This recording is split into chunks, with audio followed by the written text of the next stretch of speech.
Hello and welcome to Change Your Chats. I'm Grant Venable, Director of Change at Be the Change Volunteers. Today, I'm here on site in Phoenix, Arizona at Maryvale Preparatory Academy, part of the Great Hearts family of charter schools. I'm joined by my friend, Tom Barringer, an outstanding teacher who is also a recipient of the BTCV Teacher's Toolbox grant.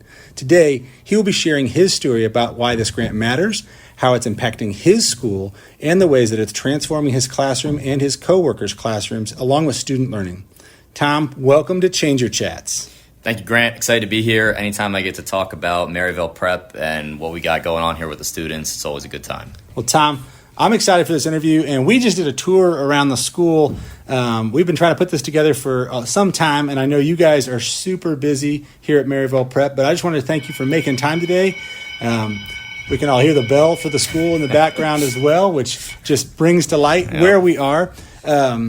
We got to go out and we got to see what you used your grant on. We got to see what another teacher used her grant on. We even got to talk to a student for a minute. It's just been awesome to tour the school and check it out. As you know, my daughters attend a Great Heart School, and so this organization is very near and dear to my heart.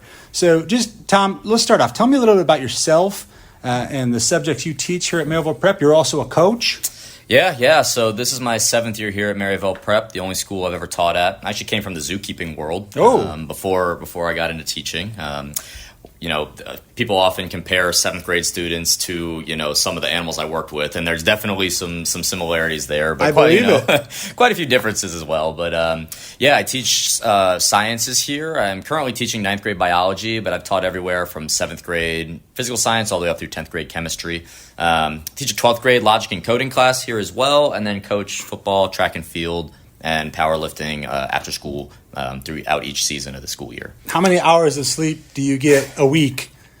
That kind of depends on where my my self-control is for the week when it comes to priorities and taking care of responsibilities when I get home. Most days I'm here though 7 a.m. to 6 p.m. at minimum. So I'm getting married in December, so I don't have a family. I don't have a wife yet. I just got roommates at home who also work at the school here, and so we often stay up late chatting about our classes and coaching together and that sort of thing. Wow, tight-knit family. Yeah. Well, thank you for being a teacher. Tom, for our audience who may not know, Maryvale Prep is what's called a Title I school. Would you share with our audience what a Title I school is, what that means? Yeah, I didn't know what a Title I school was when I got into teaching. Title I at its base is going to be, we receive federal funding from the government for our the number of students that we have that sit below or near the poverty line.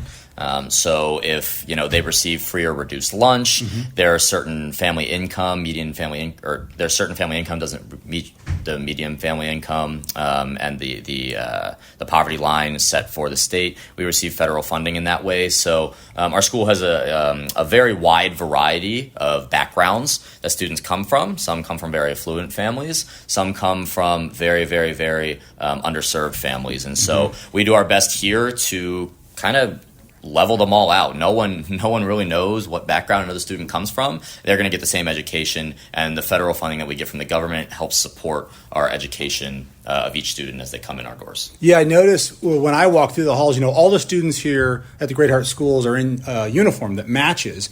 And so one of the things that we also appreciate for our daughters is, no one's going to have a cooler sweater that day. No one's going to have a better white shirt that day. And the uniforms really protect them from some of those distractions in the classroom. So that's just fantastic. Thank you for sharing that with us. So, Tom, you became a teacher, and just tell us what you love most about teaching here and what challenges also do you face as a teacher or maybe even as a coach? Yeah, Maryvale Prep really has a family atmosphere to it. We're settled in the Phoenix Valley, one of the fifth largest urban population in the U.S. It's really hard to find close-knit communities in such a sprawling city. Yeah. And so to have a small community that gives you almost like a small town atmosphere in the Maryvale neighborhood that kind of sits between the shadows of downtown and State Farm Stadium and the Westgate area out in Glendale, to kind of have a small community that a lot of these students all come from as a community school. Having a place each day where teachers students, administration, parents, all feel interconnected in what we do to help support students in their learning and beyond here is great. I personally love how much I can connect with students.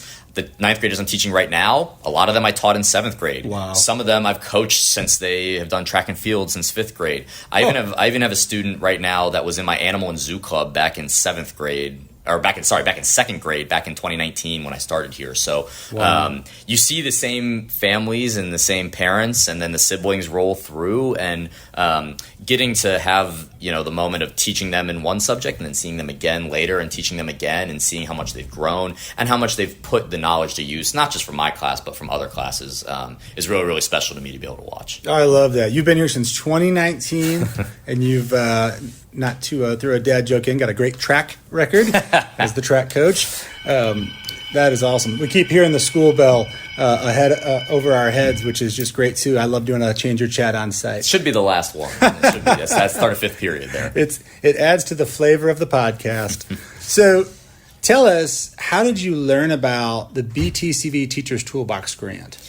Yeah, I mean, as a teacher, there's a lot of grant opportunities out there. And so I'd say average 1 to 2 grants a week come in my inbox. Wow. From all different places, right? They can be athletic, some sports specific, a lot are educational, obviously. But as they come in, you've got to assess, what do I have the time for? And is this something I'm looking for? Mm-hmm. Some teachers, the school does a good job here of funding what they need, but some, like myself, Miss Miana with the robotics club, we're looking for something extra that the school doesn't necessarily have budgeted for. Right. And so as those emails come in, I was filtering through last year looking for one to help support our school garden here, and I found a few that met our needs, but were a little too complicated, and I taught 6 classes last year, and it just wasn't practical for me to get done. And so the BTCV grant came in, and I was like, okay, this fits our needs because it's quite broad in what I can do with it, and it's easy to fill out. It's something that I didn't have to spend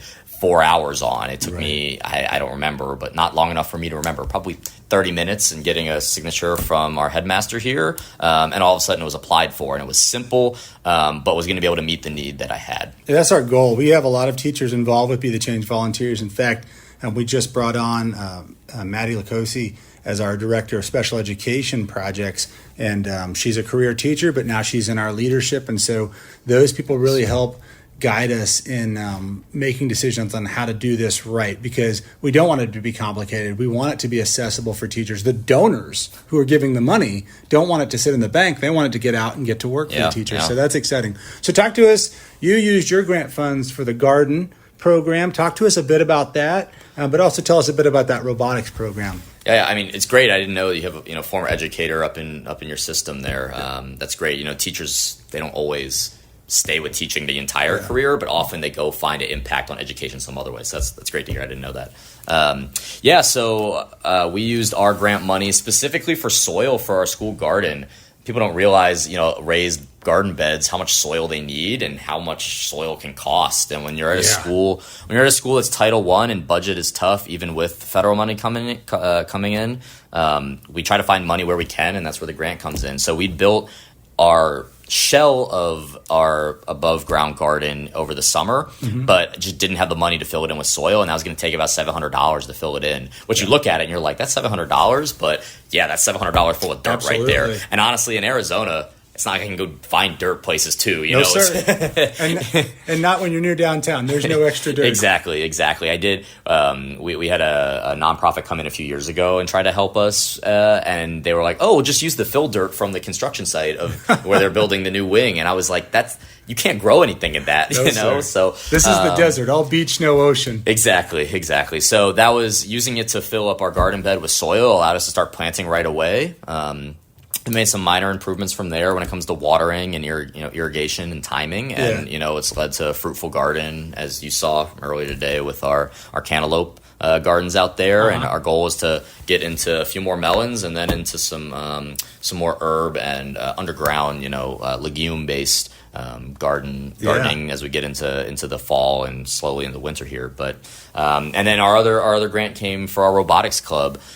club that was new last year. We hadn't really had one before, but we had students that were interested, and our headmaster was like, I know nothing about robotics, but we're going to get a robotics club going for you guys. You guys are sophomores, juniors. You guys can help build it out. And the fruits of the grant that came in from BTCV really, really helped us there. So we got some awesome robotic kits. I actually don't know the amount because I wasn't the one who applied for that. But they came in, and Sergio, Kat, Shaylin, the three in the club, they started going at it right away and building, and are now planning for a great school year this year with it. We got to talk to Kat, one of the students involved in the hallway, and it just warmed my heart, and it just made my soul smile, because to see a kid who didn't have the robotics program before, who's just excited about it now and wants to do more with it, wants to learn more with it, it was awesome. I recommended to her, and I'll recommend to our listeners, there's a movie called Rule Breakers about a girls' robotics club. Check it out. It's called Rule Breakers, but she made me think about that story, and it's just so cool to be part of an organization that is providing grants that are changing kids' lives in that way. Yeah. So overall, bigger picture, how do these new programs impact your school community? Whether it's just school pride, school spirit, the way it makes teachers feel about being appreciated and receiving the tools they need, how does it make an impact on the greater community of this school? Yeah, I could probably talk about that for an hour here, honestly.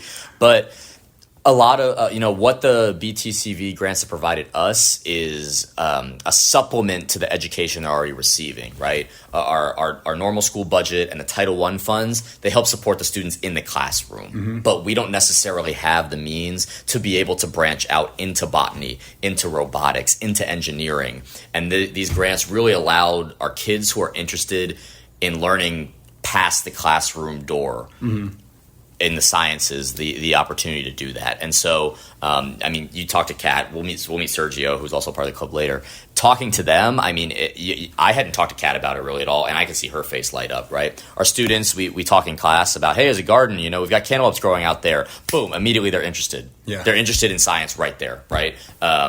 Now, I said that on the first day of school, first day back in biology class with ninth graders, and all of a sudden, they're interested. Now they're like, when can we learn more about it? Okay, that's not till third quarter we can get there. We got to learn about cells and characteristics of life and all that before we get to plant biology and botany and that sort of thing. But just the interest in non-curricular science topics is really where we see the impact among students, and then where we see it among faculty is just knowing that there are donors out there who we don't know the names of, know the faces of, but that care about our students. And it's an indirect way, and the donors may not ever meet the students, and the students may never meet the donors, but to know that there are organizations out there that see Maryvale Prep and understand the great students we have here and the work we're trying to get done is really, really impactful for our staff. So I imagine we're probably going to have a few more people try to apply for grants. We hope so. Different extracurricular, means this year, and probably classroom things as well that they can do that are a little bit extra that we haven't done in the past. So well,